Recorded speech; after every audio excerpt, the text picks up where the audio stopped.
Hi, I'm your host Vasco Duarte. Welcome to the Scrum Master Toolbox podcast, where we share tips and tricks from Scrum Masters around the world.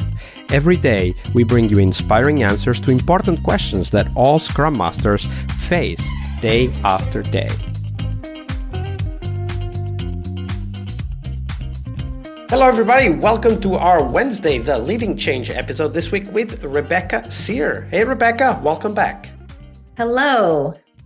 So, change is one of those things that we very often need to deal with, but don't necessarily feel comfortable or sometimes even tempted to get started with. That's why it's really good to have a big toolbox of ideas of how to tackle change. So let's go through a story that you lived through, Rebecca. Walk us through that change process, how it ended from the beginning, how it went from the beginning to the end. And as you go through the steps, highlight for us the tools, the tips, the tricks, and the techniques you learned back then that you still apply today. Absolutely. So I talked about earlier how I went from a project manager to a Scrum Master. So at the company that I did that, a group of us converted to Scrum Masters, and we were now, I think after a certain point, I was Scrum Master for 2 teams. I think most of us were. So we're now looking, say, 8 months down the road of that kickoff to we are all actively working as Scrum teams. We did have a couple of Kanban teams as well, but I wasn't working with them at that time. So we're all working in Scrum, and we have this regular Scrum Master meeting. But we're realizing we need something where it's great that we're all getting together to talk about our problems, but we don't have a lot of influence or a way to go with them. The beautiful part when I was at that company with that agile transformation is for all of us that converted to product owners and Scrum Masters, we all had coaches. So they had brought in contractors that worked one-on-one with a lot of us, which was amazing. And we had them for a year. So, by this point, like I say, we're maybe 8 months in, we're working less closely with them day to day, but we had elevated this problem to them. It's great that we're getting together, but we don't feel like we can, what are our levers, how we can change things. And one of the coaches had encouraged us to utilize sort of a Scrum of Scrum's way of thinking and develop an EAT, an executive action team. The way an executive action team is meant to work is you can think of it like a series of stand-ups that are kind of back to back. Maybe the first one is, Scrum Masters from all teams in the morning, and then it might go up a management level and up a management level. And in theory, you can shoot directly to your CTO if you need to, with any kind of problem that sort of bypasses a level, right? That someone can't solve at any of these various levels. This was amazing. We had never had this kind of access to our CTO. We had never had a real method where we could just talk about a problem and get action on it right away. Back in the project management days, you had change requests and all these weird forms of paperwork that were blocking your ability to do anything, to make any kind of change, whether it be a customer request or a process change. We were using kind of Six Sigma at that company, but again, you had to ask for a project to be a Six Sigma project. You had to make a case for why you wanted to change it. So this was very lean. It was very agile. Now, an early learning we had is you have to be pretty deliberate and judicious with what you escalate. Because if you cry wolf about something that you could have solved lower, your CTO is pretty upset when they attend a meeting and find out that they were called in to solve a problem that should have been solved kind of 2 levels lower than them or whatever. So that was a good learning, that it was okay, we have to be adults here, and we have to we're empowered to solve our own problems. So we need to take that empowerment quite literally and sort of proceed until apprehended. And that meant that, so that was a good learning there, is go and do it and ask for forgiveness after. Yeah, ask for forgiveness, not permission, indeed. Yeah. And I think another thing we learned quickly is that we needed experts. So the original iteration of this was just the Scrum Masters of each team attending that initial meeting. And we quickly learned why are we just coming to talk about this? What's more important is that I bring perhaps the engineer that was dealing with this particular problem, or there was this idea of needing experts in the room so that we were facilitating as Scrum Masters, but we weren't trying to speak on behalf of our teams about their problems. And this is useful too when you think about a plan for the way I look at a Scrum Master is you're kind of trying to work yourself out of a job. You want to teach them to do this on their own. So why would we make ourselves kind of this barrier and the only people that know how to utilize this process? Let me start to bring in the team members. So that was a good learning too.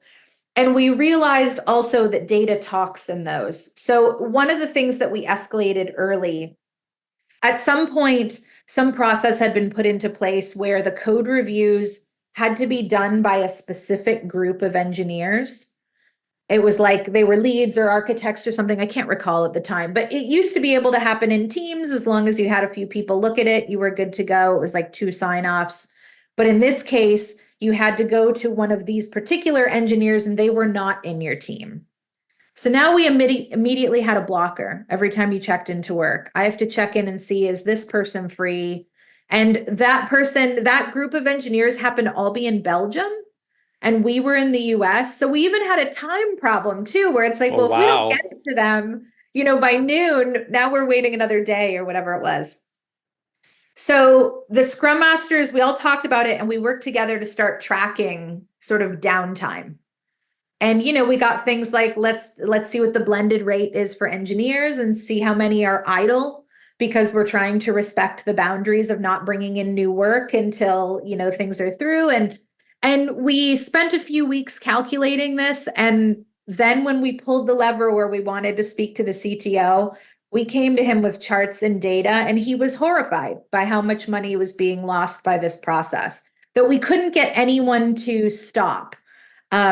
Perhaps it had been led by him. I don't even recall. Yeah, the thing about this story though, so I really love the aspect that you're emphasizing, that data can help you make a case. But what I really like about this story is this idea that independently of whatever is going on, if we just look at how it is working and we measure the impact, then we can go up to the CTO and show. Right? Like, because then we're not talking about what we like or don't like. Here are the numbers. Here's how much time we were waiting for a code review. Here's, what the impact of that is, like, for example, in lost productivity or, of course, turnaround time, because code reviews don't always, but sometimes they, of course, find problems, so they need to be tackled, and then the problems need to be reviewed again. I used to work with a team that was in London, and their QA was in China.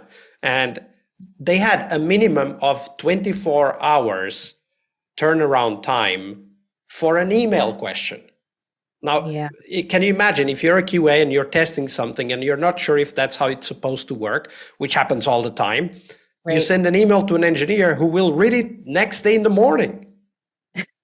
Right? And then when the engineer finally gets to it, because they probably have a lot of stuff they need to get to that day, when they finally get to it, they send a reply, and of course, the engineer in China is already asleep, and it takes another day to get the answer. So, and I really like the aspect of emphasizing that when you have data, you can go all the way up to the CTO. Right. Exactly. And of course, there were reasons that these rules were in place. There was a quality problem that had caused this. So that's okay. That group that had put this rule into place had a reason they needed it and wanted it.